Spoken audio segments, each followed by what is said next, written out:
it's Monday again. I am wearing the same shirt I was wearing last week, and it's for good reason. But before I get into that, I want to tell you the theme of the week. This week's theme is Teacher Impact Week, and we're supposed to tell you about a teacher that made a real impact on our lives, and our appreciation for teachers in general. This topic does have a backstory. It did not come out of thin air. Half of this channel lives in Chicago, and half of this channel goes to Chicago Public Schools. Our teachers are on strike. You're supposed to wear red shirts to support the Chicago Teachers Union, and this is the only red shirt I have. And I went to a rally last Monday, and I went to a rally today, so I had to wear this t-shirt because it's the only red t-shirt I have. I want to give a little information about the strike because I know that not everyone knows what's going on here in Chicago, and Maria, who lives in Liverpool, might not understand what's going on. So there's the Chicago Public School System that's run by the Board of Education. The Board of Ed is also in charge of charter schools in Chicago. The big thing between charter schools and public schools is that charter schools are basically private schools, but they're still given taxpayers money. Our current mayor is Rahm Emanuel, and he created more charter schools, which gave charter schools more of the money that's meant for the public schools. All Chicago public school teachers are part of the Chicago Teachers Union. All the teachers who teach in charter schools are not part of the union. There are a variety of opinions on this. I mean, a lot of students are complaining and think it's silly and stupid that teachers are going on strike, but what they don't realize is that they're doing it for them. Prior to this past school year, teachers were promised a 4% raise, and they were not given that. But our mayor decided that he wanted to give us longer school days and longer school years. So that's where we get into another break inside the Chicago public school system, which is regular track schools and Track E schools. Now, Track E schools are basically year-round schools, so they go to school during the summer. Regular track schools are like the one I go to, where we don't go to school over the summer. The leader of the Chicago Teachers Union and the Board of Ed were trying to come up with a contract for the teachers for the new year because they extended the school day and all that, but they couldn't come to an agreement. This is where it's hard for me to go into detail because it gets kind of blotchy, and I apologize. I want to point out that our teachers have been working with the same old contract, and they haven't been given any more money for the longer hours. It's more than just their pay. It's a lot more than that. A big problem we have in our public school system is class size.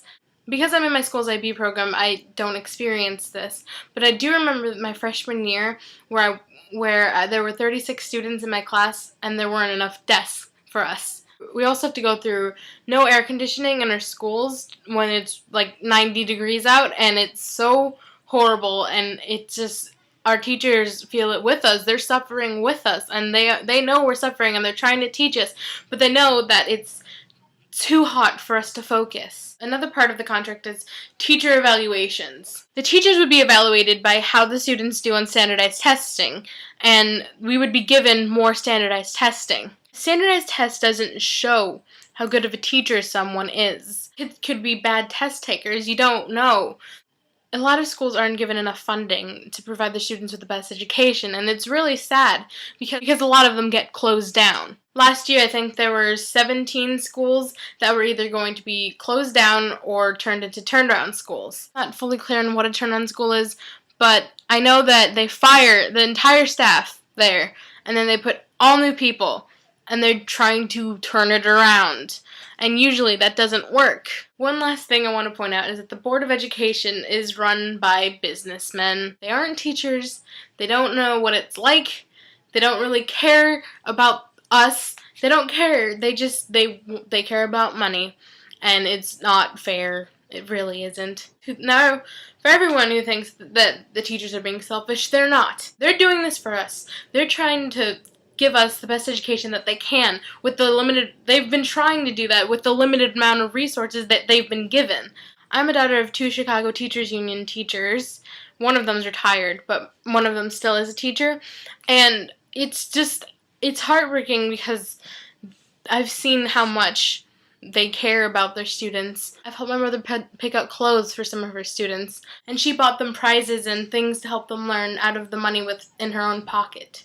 There's a lot more that goes into this, and I think that Chicago's pretty much in peril right now. Not only are our teachers striking, but we've also had a lot of violence this summer, and it's kind of getting out of hand, and everyone's really upset with our mayor, and he should do something about it, but he really doesn't. Now, the whole police thing, I'm not really familiar with. I remember we had 19 people shot one night, and in one area, it's pretty scary even if you don't live in that area because they don't seem to be doing anything. And I think that's all I'm going to say about that. Sorry for taking so long. A teacher that made a large impact on me was probably my AP US history teacher that I had last year. And I'm not sure if I'm supposed to say his name, so I'm not going to. But I'm going to call him my APUSH teacher. Just so you know. He's partly why I got really interested in journalism because he used to be a journalist. In fact, he was a really good one. He even won an award. I love history in general, but I just loved the way he taught it to us. He is the best teacher I have ever had.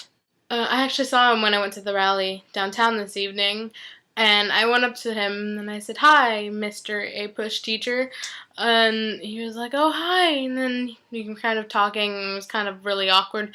And then he just turned to me and said, "This is what I was trying to teach you." I hope that one day I'm half as brilliant as my APUSH teacher is. The last thing I want to say is that we may not be in class, but our teachers are still teaching us an important lesson. To stand up for what we believe in and what we care about. I'll see you tomorrow, Natasha!